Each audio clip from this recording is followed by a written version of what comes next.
Let me just check on my phone if we are live.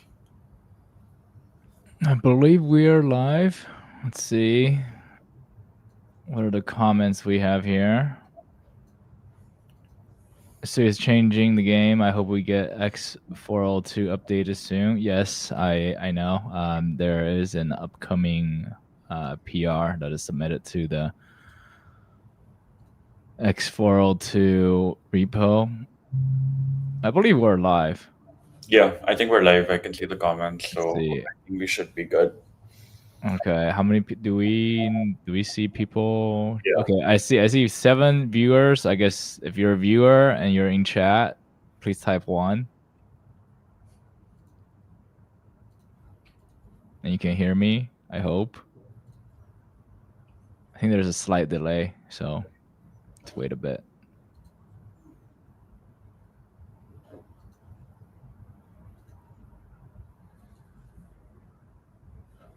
Okay, I'm gonna wait for another minute and then we're gonna start.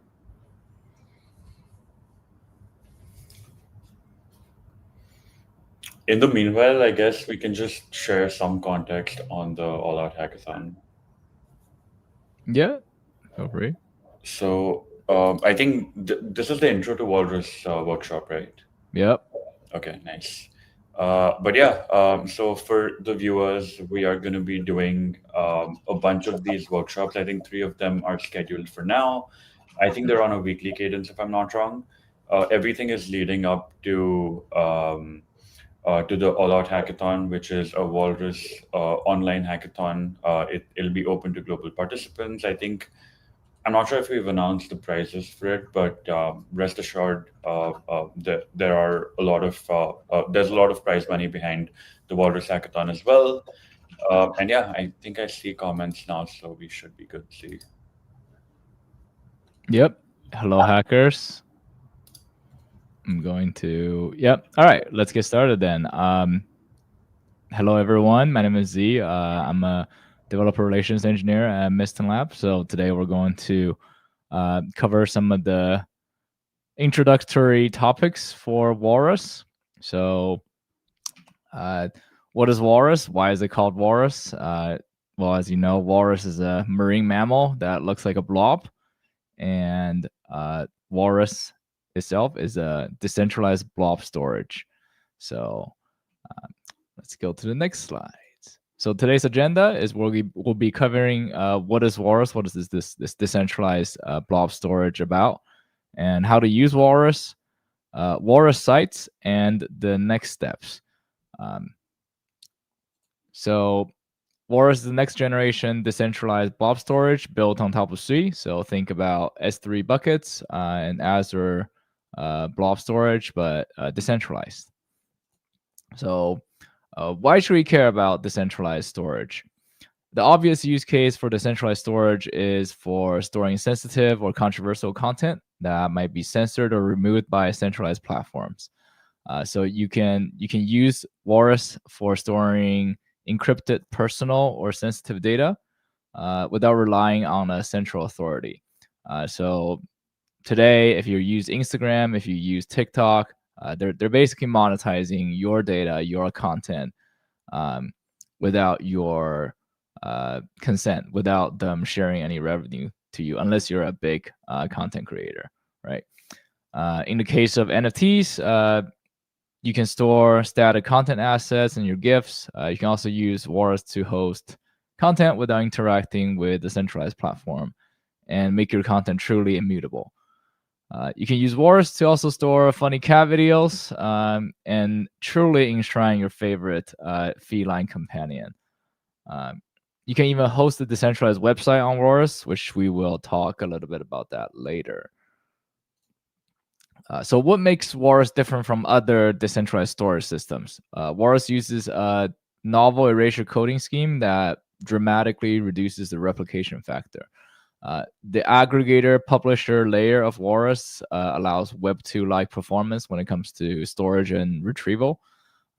Walrus is built onto Sui, so all the payment and granular storage management are fully programmable with Sui's smart contract language Move, which enables you to delete a blob or free up which allows you to delete a blob to free up future storage claims. So this aspect enables you to build a secondary market, which allows users to buy and sell storage claims. So how do you use Walrus? This is a simplified version of how Walrus works in practice as a decentralized storage system. It mainly serves two functions: storing blobs and retrieving blobs. For the hackathon, the easiest way to get started for you is to just use the publisher aggregator layer. So a publisher allows you to upload file, and the aggregator allows you to download file. So they're an indirection layer for you to interact with the network. You could interact with them via an HTTP interface or a browser. So for testnet, this layer here is completely free. So the publisher and aggregator are completely free. For mainnet, you would need to have an account with some established publishers and aggregators, and they will charge you a small fee in fiat or in whatever currency that they specify for writing and reading blobs through them. So these interfaces provide you a streamlined Web 2 user experience at a small cost. So if you really want a fast read, you could even use a cache or a CDN for your blobs. So let's see how it works in practice. So I'll show you guys how it works. So let's see here if I can share things differently here. I'm going to share my other screen here.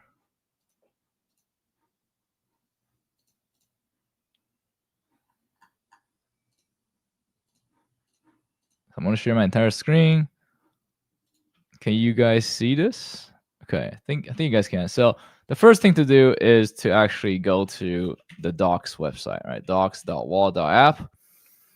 And you can find this HTTP API documentation here. This is basically the aggregator and publisher users. So I'm going to just copy this command here.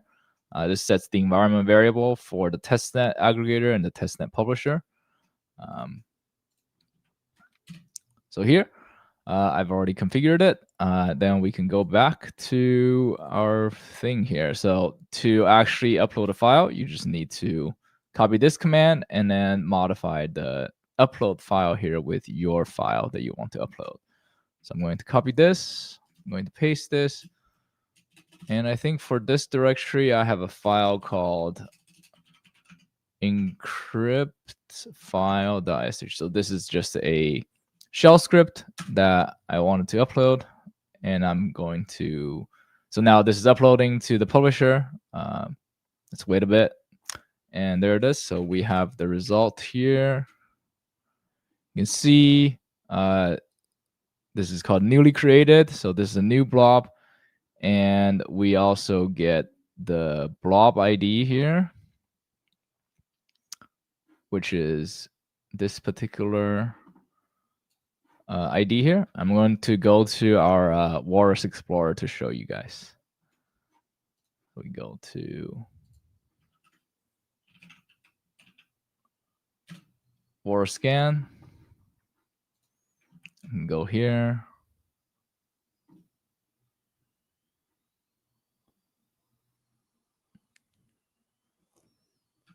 Sometimes this takes a while. Let's see here. Hopefully we'll see this soon. Oh, this is also on mainnet. So let's go to testnet.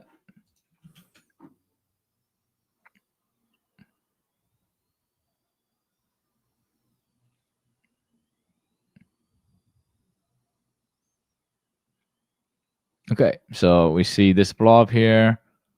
And as you can see, a minute ago, this was newly created. So now this file has been stored on the Walrus network. And to retrieve it, it's equally easy. You basically go to the read section here. And I'm just going to copy this here. And then we're going to basically download this into our file directory here. Paste this.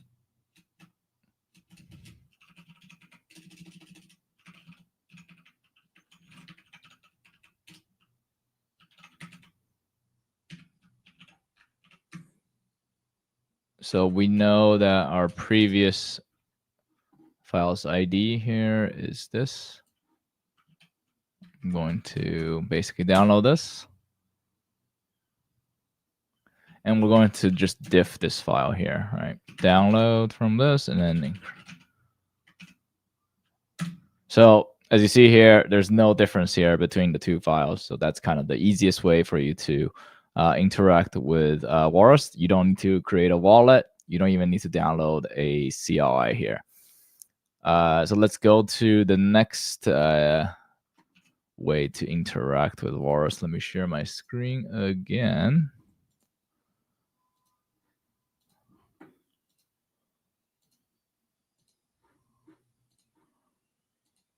Okay, now we're back.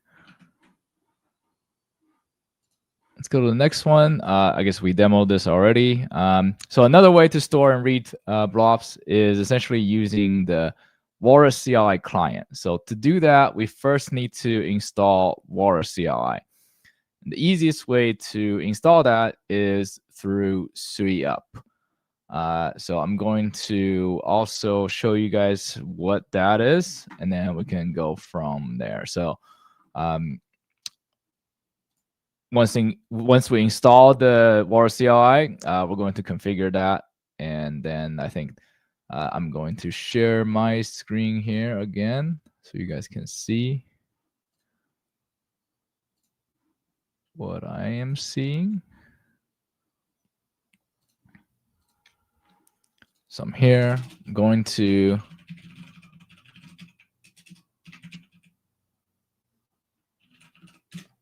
go to our SUI-up page.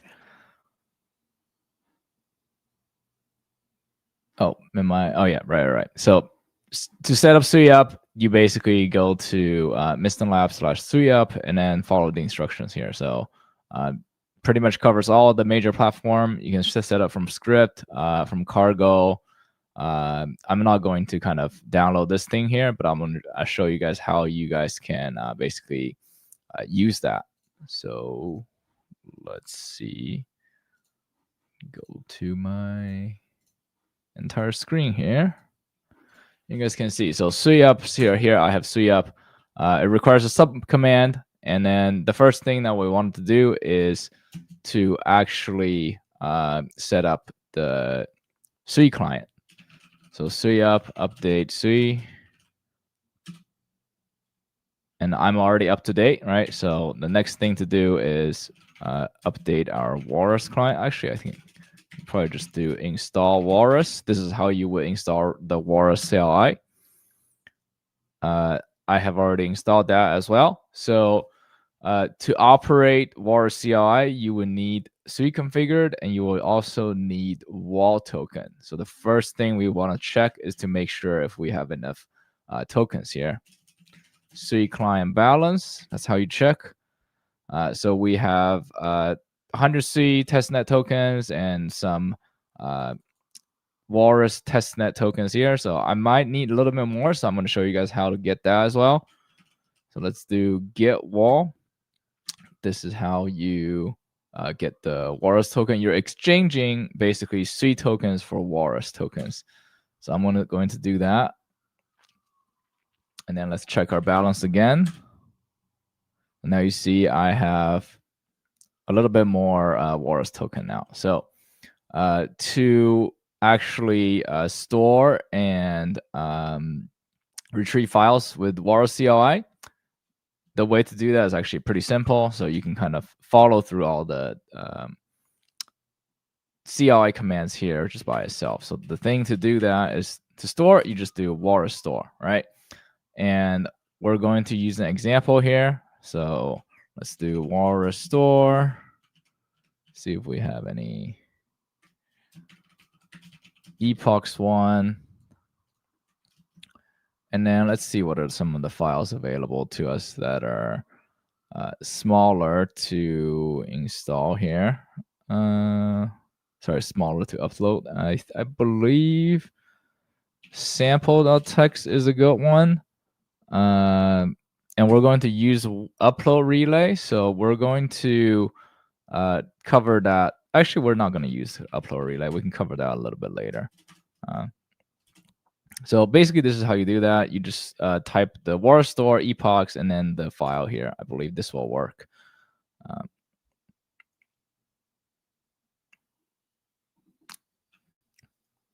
So the CLI is basically essentially encoding this file into the REST stuff 2 encoding, and then it's going to upload it to the network.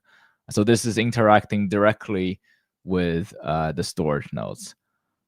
So as you can see here, I have a blob ID as well, and we can also check this against our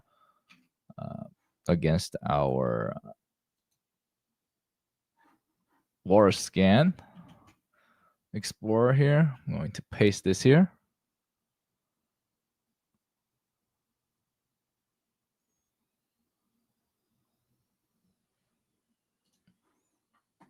Takes a bit, and there it is. So this is a file that we newly uploaded. And to retrieve that, it's also pretty easy. So we can do walrus read and then paste with the blob ID. Whoops. From CLI. So I'm going to read this file directly from. I think the stream is showing up in portrait mode. Can you check on your end if you're able to change it to landscape mode? To portrait mode. For what? For the. If you click on the top right where you see the SWI logo with YouTube. Yeah. And click on edit. Here, I think, yeah, on orientation, are you able to change it to landscape? No. Orientation. No, I don't think I'm able to do that.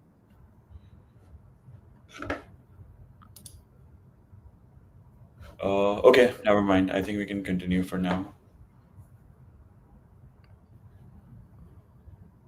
Aspect ratio is in portrait mode. Yeah.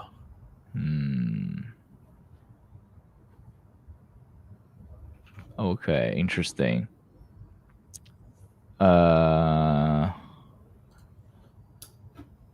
Well, let's go through this part. I think I'm almost done with this part, so we can kind of probably fix that in a bit. So now we have this file download from CLI. We're going to diff this with our sample text. So you also see there's no difference here between these two files. So this kind of finish our retrieval and storage the main two functions for Walrus, right? I'm going to stop sharing here. Can we check to see if it's still in portrait mode? Let's see.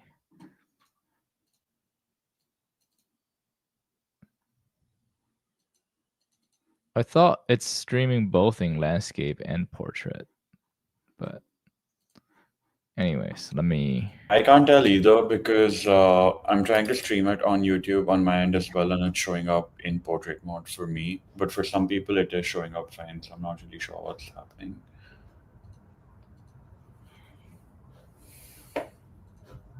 Okay. So we talked a little bit about upload relay. So we covered this Walrus CLI part. You need SUI CLI configure. You need wall token. The configuration is kind of in this link here.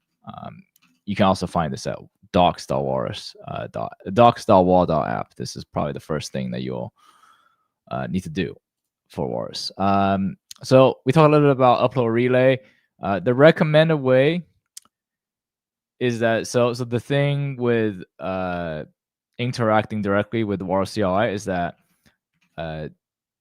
reading and writing Walrus blobs actually require a lot of network requests. So The upload relay basically reduces the number of requests needed to write a blob, but the reads are still through the reads through the Walrus SDK still require a lot of requests. So the recommended way to deal with reads for a lot of application, for most application, I would say, is through the aggregators instead of directly through the CLI or the SDK, which we'll also talk a little bit about later. So it's important to note that the main difference between a publisher and an upload relay is that an upload relay is assuming that the users have a Sui wallet, whereas a publisher is not. So let's see how it works with one of the example app that we have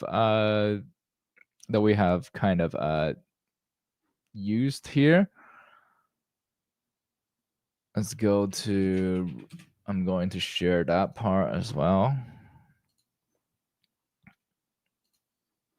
Let me share my screen here.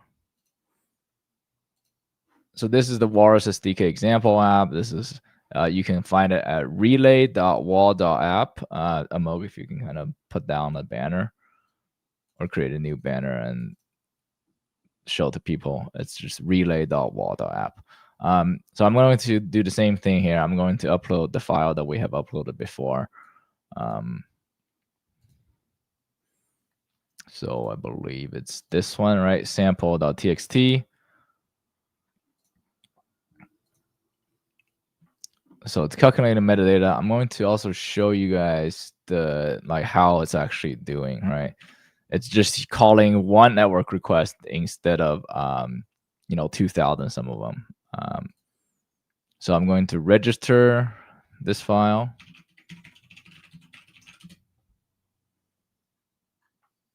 And I'm going to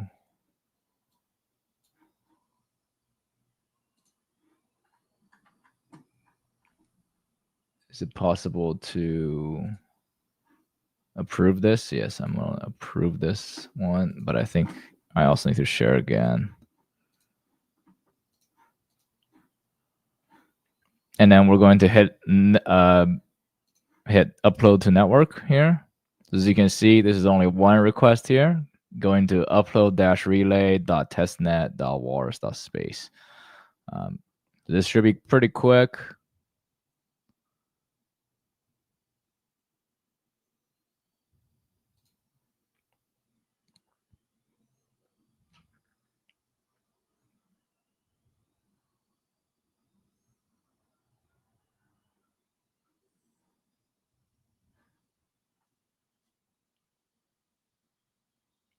In the meanwhile, any questions we have so far? Moke? No questions. Then I'm going to hit the certify upload here.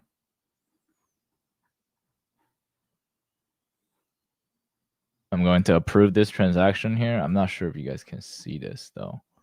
Let me just cancel this one. I guess I have rejected the transaction, therefore everything failed here. So I'm going to redo that here again. Let me just share my entire screen here.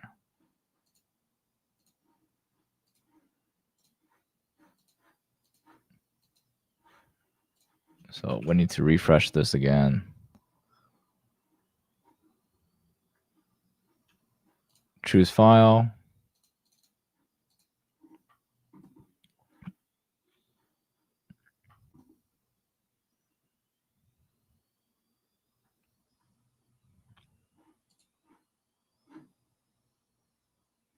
And you can see I'm just signing these two transactions here. One is registering the blob, but the other one is the certified transaction. So I'm going to upload it here. As you guys can see here, this is the same thing. So let's talk about why you would use upload relay over the publisher. So one thing we talked about before is that publisher is for people that don't have a wallet, and upload relay is for people that do. And another thing is that there is a limit currently for the public publisher. And so if you are uploading files that's larger than 10 megabytes on the public publisher, it doesn't work. But for the relay, the limit there is much larger at 1 gigabyte. So you can always run your own version of the publisher and extend that particular size limit to some very, very large amount. But for the publicly available ones, those are the two options. So now you can see here, we have also uploaded this file here. And this is the Walrus scan link here. We have uploaded this file before, right? So now that, then we can now download this file here. And if we can download this, let's see if I can download this. Okay, and then let's also do a diff on the files here. So we can do a diff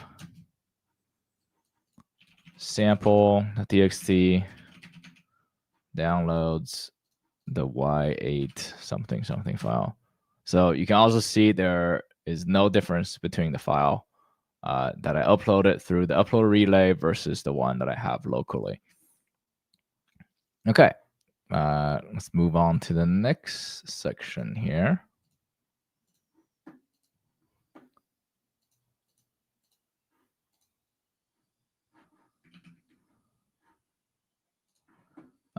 We've downloaded it, and the next section would be the TypeScript SDK. So this SDK is designed to work directly with the storage nodes, so aka reading and writing Walrus blobs with a lot of requests, or with the Walrus upload relay.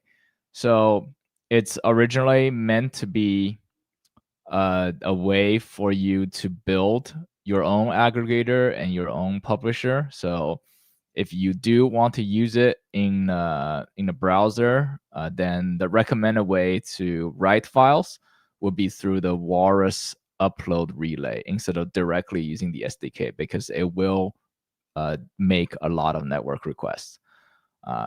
So one thing I wanted to highlight here is this Walrus file flow. So basically, if you have to upload files directly from the front end without the upload relay, this is how you do it. So let me share this thing here. So this is the Walrus SDK documentation page. So you can see that basically if you have to upload your file directly with this SDK, you can do so by going through the Walrus file flow. So here we have, there's a flow here somewhere.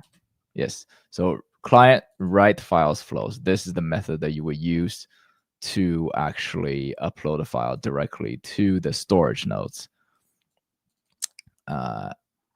And there it is. So I'm going to go back to my presentation here. Other than that, it's fairly simple to use. So I'm not going to cover the TypeScript SDK. Let's talk a little bit about Walrus site. So we talked briefly about hosting a decentralized website on Walrus. So how does it work, right?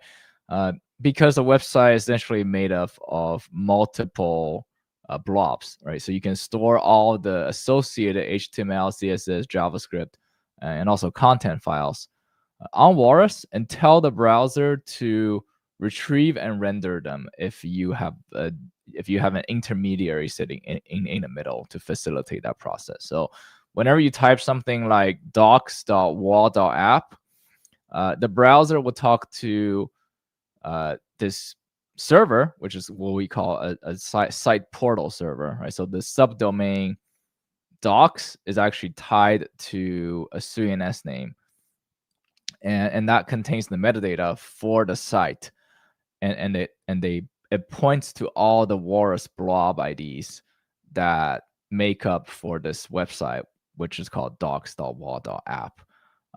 So the portal resolves the resources of the Walrus site and then sends them back to the browser. So to actually publish your own decentralized website, you will need something called Site Builder. So this is also included in SUI-UP. So I'll show you guys right now on how to use it. And the way to and the source code of it is actually here as well. So it's in Miston Labs / Walrus site. So here it has all the necessary information that you need, plus some examples, which I'll also show you guys how to do. So let me stop sharing and share my terminal here.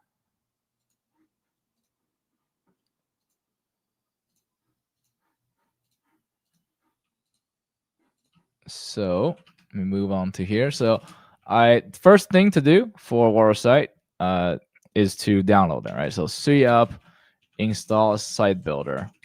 That's how you download this. So I've already installed this, so I don't have to do anything there. But if you haven't installed it, it will just download it and then set it up in your environment. The next thing to do would be to actually launch this. We can actually try to publish this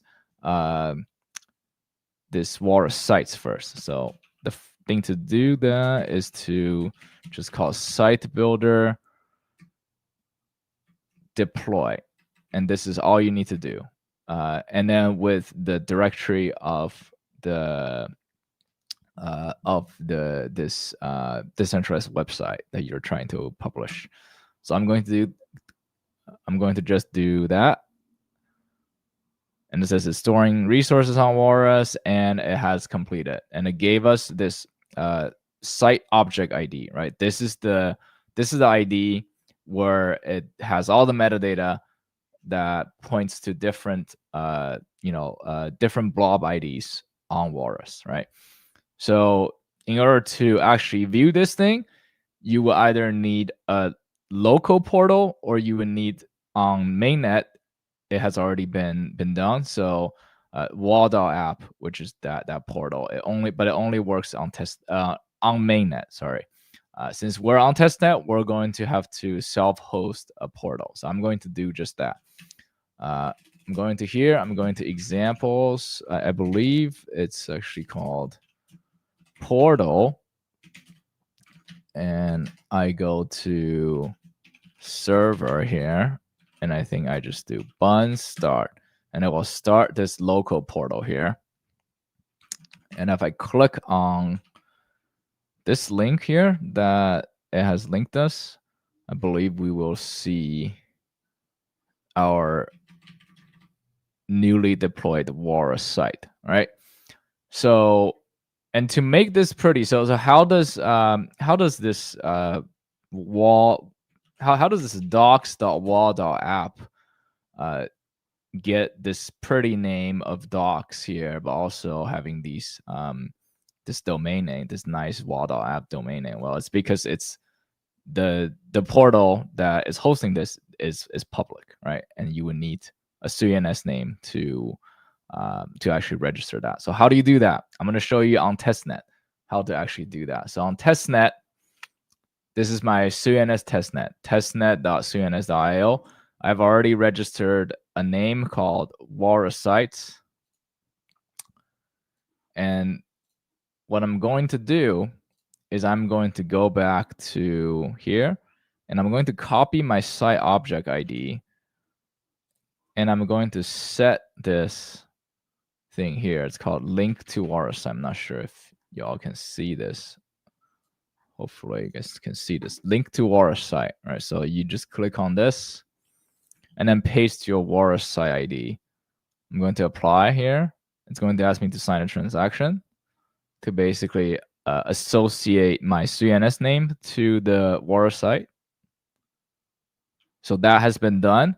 Then all I needed to do is go back to, so all I need to do is type walrus sites.localhost.3000, right?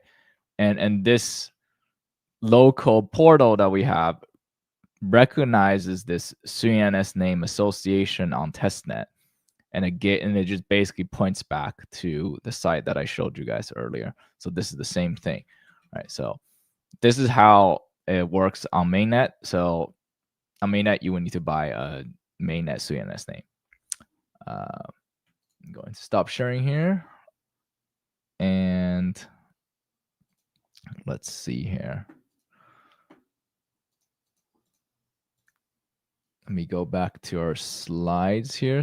So we have just covered how to actually deploy and view decentralized website, which is the Walrus sites. Okay, quick recap of what we went over. We went over how to store a blob, how to retrieve a blob, like multiple ways of doing that, right? We first did it with a publisher. We then did it with Walrus CLI. And then we also did it again with an upload relay. So those are the different levels of sophistication, if you would say, of uploading and retrieving a blob. So we also went over how to deploy Walrus sites, which is our decentralized websites. And we also covered a little bit about how to host this site portal, which is just cloning the Walrus sites repository and then going to the portal section and then install dependencies, and then you'll be able to launch your own local site portal. So, actually, also, I just want to note that, yeah, again, on mainnet, you don't actually need to host your own site portal because the wall.app domain is already hosted, which is why docs.wall.app is also which is also a decentralized website. So everything you see there are hosted on Walrus. So for more resources, please go to docs.wall.app or walrus.xyz. I think Amog, if you can put out the banner there, people can kind of look through all the docs there.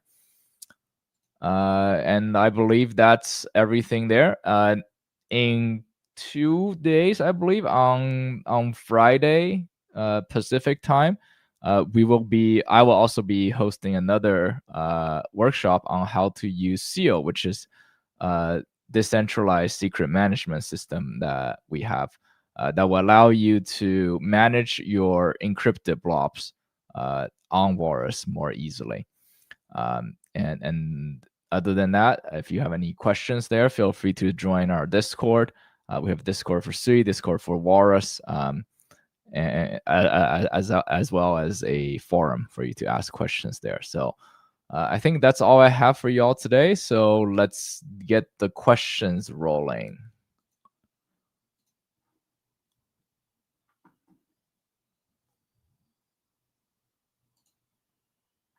Okay, questions.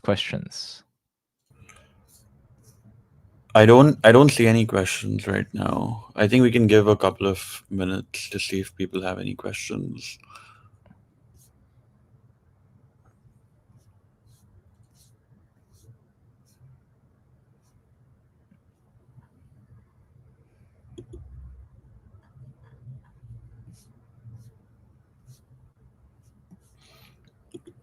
I guess one thing is, Z, people are asking if you can share the link to the slides. Are you open to sharing it later?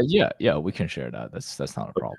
Yeah, I actually let me just do that now.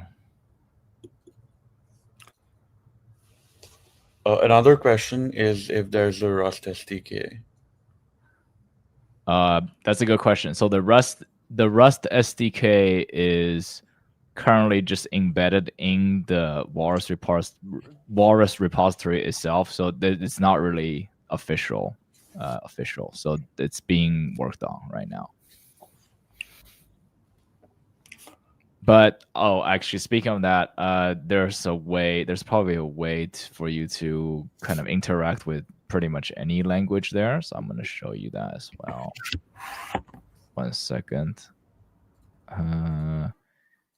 You should be able to do most of what you wanted to accomplish with the JSON API here.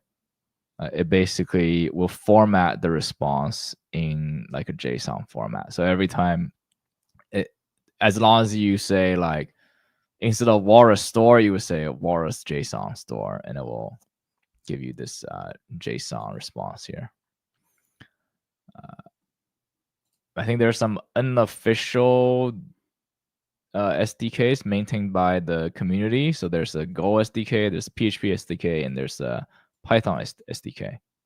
So these are also things to look into. There's also Tusky, which is a more Dropbox-like service that you can that is built on top of Walrus, so you can store all your files there.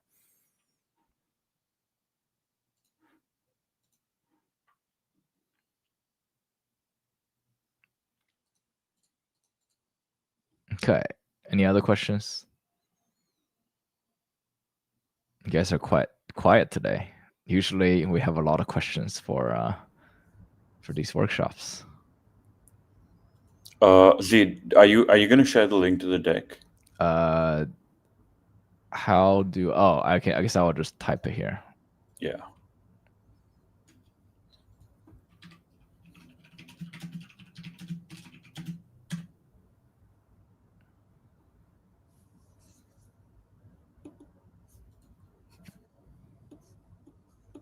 I hope. Let I me. hope this actually is like a link. Yeah, This is actually a link in the comment. I hope this is a link. Can it I? is. It is not. Uh oh.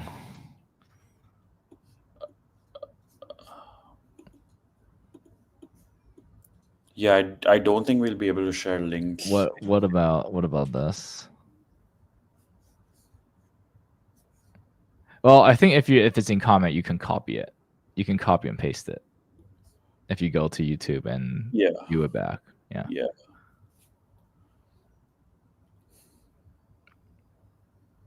Okay.